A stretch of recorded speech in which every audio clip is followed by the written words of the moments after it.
Assalamu alaikum everyone and thank you very much for tuning in to the Yusuf Rizvi official channel। और आज मैं बात करूंगा about a very important subject जहां पे crypto currency की हम बात करते हैं। पाकिस्तान में क्रिप्टो करेंसी का बहुत क्रेज था। ये गवर्नमेंट की फर्स्ट स्टेटमेंट भी आई थी कि पाकिस्तानी उसके पास जो है वो $20 बिलियन की federation of Pakistan chamber of commerce ने कहा था कि $20 बिलियन की करेंसी पाकिस्तानियों के पास है क्रिप्टो में। So now thinking about the fact that if Pakistanis own that much crypto तो ऑब्वियसली उनकी वेल्थ गिरी है, क्योंकि क्रिप्टो हैज बीन फॉलोइंग। पिछले एक साल से आपने देखा कि $68,000 से बिटकॉइन गिरता हुआ अब आ गया है। बल्कि कल तो जब से FTX जो बहुत मेजर एक्सचेंज थी जिसके पीछे शकील ओनील और अगर आपको शार्क टैंक में याद होगा केविन ओलेरी और ये सारे बड़े लोग जो थे, बड़े बेसबॉल प्लेयर्स, बड़े बास्केटबॉल प्लेयर्स, सब उसको सपोर्ट कर रहे थे। FTX जो एक्सचेंज है, now what is an FTX? FTX is an exchange. जिस तरह आप किसी भी एक्सचेंज के ऊपर जाके अपनी बाइंग सेलिंग करते हैं ऑफ स्टॉक्स, इसी तरह इस एक्सचेंज के ऊपर आप ट्रेडिंग कर रहे थे, buying selling, option trading, futures trading जो होता है उसके अंदर आप कर रहे थे फॉर क्रिप्टो करेंसी। अब क्रिप्टो करेंसी के अंदर FTX का बहुत बड़ा नाम था। अभी पीछे जब कुछ जो सेल्सियस एक कंपनी है वो डिफॉल्ट कर रही थी तो FTX के CEO बड़ा एक क्रिप्टो का एक चैंपियन कंसिडर थे कि ये आए, उन्होंने आके कहा कि मैं उसको हेल्प करूंगा, मैं इसको खरीदूंगा। बाकी लोगों के लिए BBC, CNN, CNBC, everybody was pushing him कि जी ये बहुत मतलब इनोवेटिव बंदा है, यंग बंदा है, बिलियंस ऑफ डॉलर्स की वेल्थ बनाई, इसके ऊपर वीडियोस बनी, मूवीज बनी कि इसने किस तरह क्रिप्टो इंडस्ट्री का ये चेयर लीडर है बहुत बड़ा। FTX के ऊपर एक बहुत टफ इसी तरह आया, क्योंकि अब तो SEC उसकी जो है वो इन्वेस्टिगेशन कर रहा है अबाउट द फैक्ट कि उसने लोगों के पैसे से, तो लोगों ने अपने पैसे डाल के क्रिप्टो लेके उसके अकाउंट में रखी हुई थी और उसके पैसे के साथ वो लेवरेज लेके आगे ट्रेडिंग कर रहा था। ये बहुत जनरल एक आई वुड से कि पाकिस्तान में भी एक दफा एक बहुत बड़ा एजेंट था, वो डिफॉल्ट हुआ था इस तरह ही, लेकिन वो स्टॉक्स का ट्रेडर था। उसने इस तरह डिफॉल्ट किया लोगों के पैसे के साथ, फिर वो पैसे लेके भाग गया और काफी लोगों का नुकसान करके गया। FTX के अंदर भी ये हुआ। अब SEC उसकी प्रोब कर रहा है। बाइनेंस जो है उसने आके बात की। बाइनेंस एक और बड़ी एक्सचेंज है, पाकिस्तान में ज्यादातर लोग बाइनेंस यूज करते हैं, लेकिन कुछ FTX पे भी यूज करने लगे हैं और दूसरे प्लेटफॉर्म्स को भी यूज कर रहे हैं। तो उन्होंने जाके उनसे कहा कि मैं इनको एक्वायर कर लेता हूँ। लेकिन जब उन्होंने उसकी जाके बुक्स देखी, जब उनको समझ आई यार ये तो बहुत ज्यादा खिचड़ी है, तो इसके बाद उन्होंने डिसाइड किया कि हम भी इसको ले लेंगे। उसके बाद क्रिप्टो क्रैश करनी शुरू हो गई, $15,000 से नीचे आ गई और उसके बाद दोबारा रिकवरी हुई जब ये CPI नंबर्स आए। CPI नंबर्स में लोगों ने देखा कि बिटकॉइन की जो इन्फ्लेशन है वो न्यूज रोर आ रही है, तो उनके दिमाग में आया कि अब गवर्नमेंट इंटरेस्ट रेट्स कम बढ़ाएगी, दोबारा मनी प्रिंटिंग की तरफ जाएंगे या रुक जाएगा काम अभी थोड़ी देर के लिए, और अगले साल दोबारा इकोनॉमी जब स्लो डाउन हो जाएगी तो दोबारा एक और सर्कल शुरू होगा, क्योंकि एक स्पाइरल है उसके लिए। तो उसकी वजह से आप देख रहे थे कि क्रिप्टो करेंसी दोबारा पंप करके इस 15,000 समथिंग से उठ के दोबारा 17,000 तक पहुंच गई और लोगों ने इंटरेस्ट शो किया दोबारा बाइंग करने में। इथेरियम जिसका भी मर्ज हुआ था और उसके बाद उसका प्रोसेस शुरू हुआ था, उसमें एक्टिविटी नजर आई। बाकी सारी जो अच्छे नेम्स हैं, प्रोजेक्ट्स हैं, आप इनको सॉफ्टवेयर की तरह लें, एक प्रोजेक्ट्स की तरह लें, इनको आप खरीदते हैं और ये कल एक बिजनेसेस करेंगे, बिजनेसेस के साथ कोलैबोरेट करेंगे। अब उनमें से कौन सा अच्छा प्रोडक्ट चलेगा, कौन सर्वाइव नहीं कर सकेगा, ये only time can tell and the project can tell.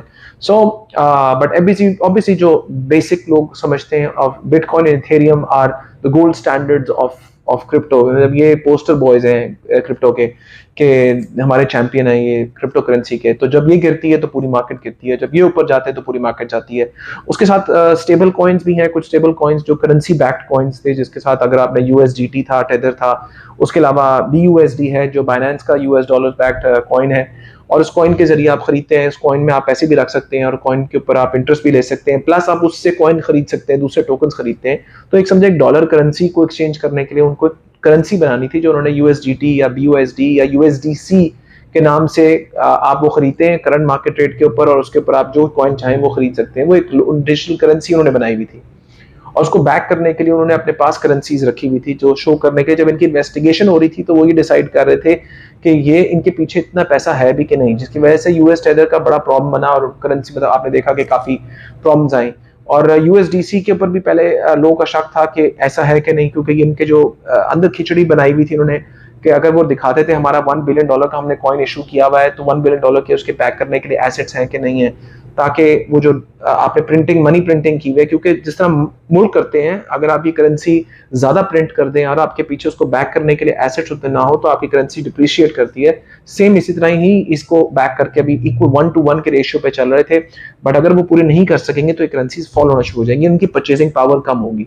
तो सेम सिचुएशन से अफेक्ट हो रहा था इन दिस। तो यूजुअली लोग यूएसडीसी खरीद लेते थे, यूएसडीटी लेते थे पाकिस्तान से, और यूएसडीटी लेके उसमें या तो अपने इंटरेस्ट पे रख लेते थे, वहां पे इंटरेस्ट रेट भी अच्छा मिल रहा था। उसके अलावा उससे वो कॉइन खरीद लेते थे, बिटकॉइन में इन्वेस्ट कर लेते थे और बिटकॉइन की करेंसी में खरीद रख लेते थे अपने पैसे।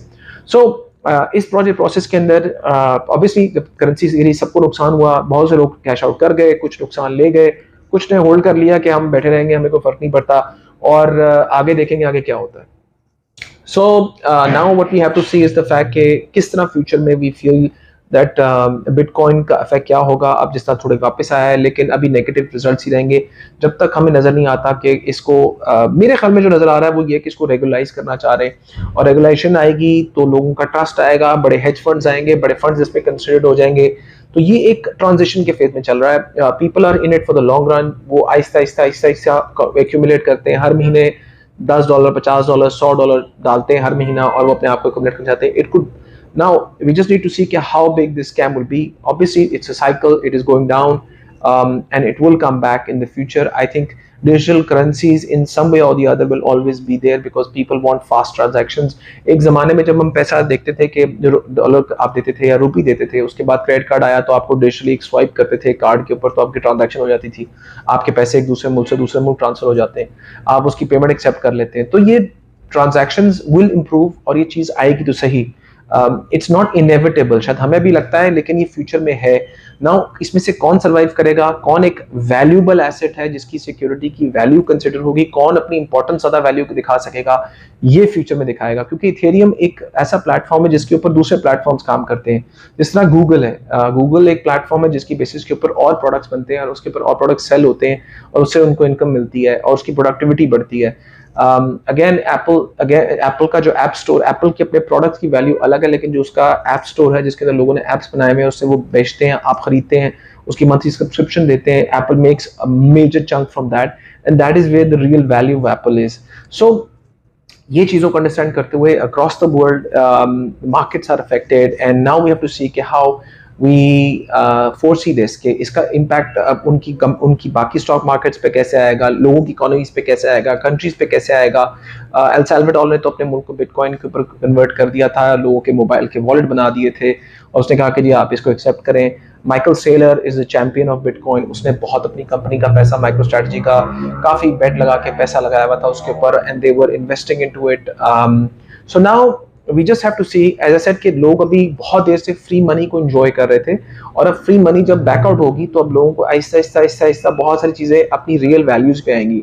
Same impact you can see what is happening in Pakistan market, जहां पर आपकी चीजों के एसेट्स के वैल्यूज को डिप्रिशिएट हो रहा है। वो जो लोग प्लॉट लेते थे या जो स्टॉक्स लेते थे, जो उनको पहले 350, 400 रुपए में आते थे, वो अब गिर गिर के आपके 250 रुपए पे आ गए।